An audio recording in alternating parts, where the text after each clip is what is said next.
Hello viewers, இன்னைக்கு நம்ம பார்க்க போறது One Piece episode 366 part 2.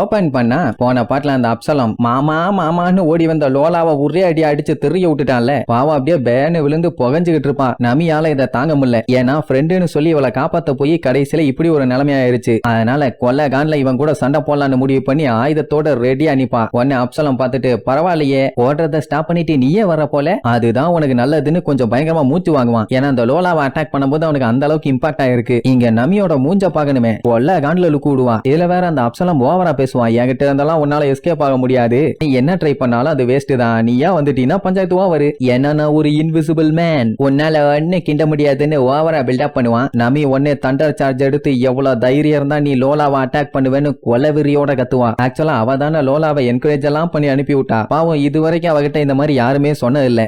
முதல்ல நம்ம நமி இந்த அளவுக்கு சப்போர்ட் பண்ணி பேசின உடனே அவளுக்கு ரொம்ப ரொம்ப சந்தோஷம். இதுல வேற நம்ம ஃப்ரெண்ட் ஆயிட்டோம் அப்படி இப்படின்னு வேற ரொம்ப க்ளோஸா பேசியிருப்பாளா. அவளுக்குன்னு சப்போர்ட்டுக்கு யாருமே ஒருத்தர் கூட இல்லாதப்போ இவ சப்போர்ட் பண்ண உடனே அவளுக்கு அவ்வளவு ஹாப்பி. அதனால்தான் நமி பஞ்சாயத்துல மாட்டிட்டான்னு தெரிஞ்ச உடனே அட்டாக் பண்ற மாதிரி அவளை காப்பாத்த ட்ரை பண்ணிருக்கா. கொஞ்ச நேரம் நான் இவனை சமாளிக்கிறேன், நீ வேணா தப்பிச்சு ஓடிருன்னு. ஃப்ரெண்ட் ஆச்சே விட்டுற முடியுமா, எவ்வளவு தைரியம் இருந்தா நீ அவளை ஹர்ட் பண்ணுவேன்னு அப்படியே அவ ஆயுதத்தை சுத்துவா. அதுல தண்டர் பவர் வேற லெவல்ல இருக்கும். ரெண்டு பேரும் மாத்தி மாத்தி டெரரா லுக்கு விடுவாங்க. அதுக்கப்புறம் நமி வேகமா அட்டாக் பண்ண ஓடி வருவான். அவன் பயந்தெல்லாம் ஓட மாட்டான், அப்படியே கேஷால நிப்பான். அப்படி என்னதான் பெருசா பண்ணிருவான்னு. ஆனா அந்த லைட்னிங் அவ டைரக்டா அப்சலம் மேல வச்சு ஒரே அடி கண்டபடி ஷாக் அடிக்கும். அப்படியே உறைஞ்சு போய் நிப்பான். இத பாத்துக்கிட்டு இருந்த அந்த ஜோம்பிஸ் பேன்னு முழிப்பாங்க. ஐயோ அப்சலம் தொக்க மாட்டிட்டாரேன்னு. அவனுக்கு அப்படியே உடம்பு பூரா ஷாக் இறங்குமா. ஒண்ணும் பண்ண முடியல, அப்படியே தான் நிப்பான். நமி தெளிவா சொல்லுவா, சும்மா இருந்தா ஒன்னும் பண்ண மாட்டேன்னு நினைச்சியா, சாவுடா கொய்யாலன்னு. அவன் அப்படியே புகஞ்சு போய் பொத்துன்னு விழுவான். உடம்பு பூரா புகையா கிளம்பும். அப்ப கூட அவன் திருந்தல. ஆக்சுவலா அவன் அட்டாக் பண்ண வந்தப்போ அவன் என்ன தெரியுமா நினைச்சுக்கிட்டே நின்று இருக்கான். நமி வேகமா அப்சலம் மாமா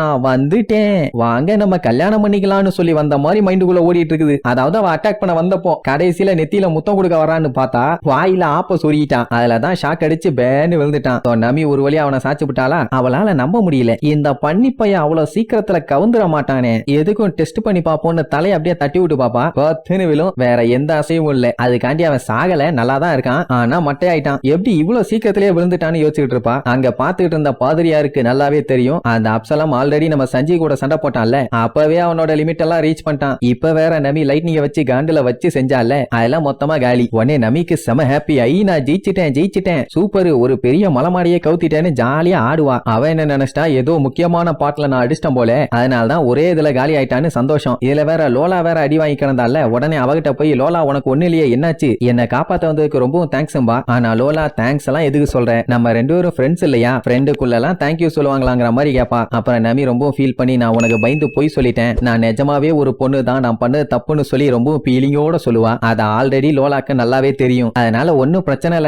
நமிக்கு செம ஹாப்பி. ஆனா டப்புன்னு எந்திரிச்சு அப்சலமா பாப்பா. அவன் தான் இப்ப மட்டையாயிட்டானே, இந்த கேப்ல எப்படியாச்சும் அவனை கல்யாணம் பண்ணிடலாம்ல. அப்சலம் மாமா இங்க வாமா, ஐயோ நீ தான் மட்டையாயிட்டியா, நானே வர்றேன்னு சொல்லி பிச்சுக்கிட்டு போய் ஒரு ஜம்ப். அவ்வளவுதான் பொத்தகட்டியில் அவன் மேல போய் விழுவா. ஆல்ரெடி ஆளு பேனி கிடந்தான். இதுல இவ வேற முரட்டுத்தனமா போய் விழுந்திருக்கா. என்ன அவனு தனியாவா சொல்லணும். சரி ஒரு வழியா நமி பஞ்சாயத்து ஓவரு. அதே நேரம் இங்க இந்த ஓரோட அட்டூழியம் தாங்க முடியல. அவன் அங்க இருக்க கல்லுக்கடியில எல்லாம் எடுத்து தேடி பாப்பான். ஒருவேளை அவங்க இங்க இருக்காங்களா அங்க இருக்காங்களான்னு. ஏன்னா பேலன்ஸ் இன்னும் 3 பேர்த்த தேடிட்டு இருக்கான்ல, கையில கிடைச்சாங்கன்னா கண்டிப்பா நசுக்கிடுவான். என்ன பண்ண போறாங்களோ தெரியல. அப்ப அவன் என்ன பண்ணுவான், செக் பண்ண கல்ல தூக்கிட்டு பின்னாடி வீசிடுவான். அந்த கல் என்னாவும், இங்க லூஃபி அந்த கெக்கோ மரியாவை விரட்டிட்டு போறான்ல, அப்படி விரட்டிட்டு போகும்போது அவனுக்கு முன்னாடி வந்து பொத்துன்னு விழும். அப்படி அவ்வளவு பெரிய கல்லு முன்னாடி வந்து விழுந்த உடனே அவனுக்கு ஓடிட்டு இருக்கிறது இவன் கண்ணுக்கு தெரியாம போயிருச்சு. ஐயோ மிஸ் ஆயிருச்சேன்னு சொல்லி காலை வச்சு சுத்தி இருக்க மரத்தெல்லாம் மிதின்னு மிதிப்பான். எல்லாம் அப்படியே கம்ப்ளீட்டா வெட்டுப்பட்டு பொத்துன்னு விழும். அப்படியே ஒவ்வொரு மரமா புடிச்சு பயங்கரமா செக் பண்ணிட்டே போவான். ஏன்னா அவனுக்கு எந்த சந்து பொந்துலையும் போய் ஒளிஞ்சிக்க கூடாதுல்ல. உதரங்களை கூட விட மாட்டான், உள்ள பூந்து வருவான். அப்போ கெக்கோ மோரியாவால பாதிக்கப்பட்ட ஒரு 2 பேரு,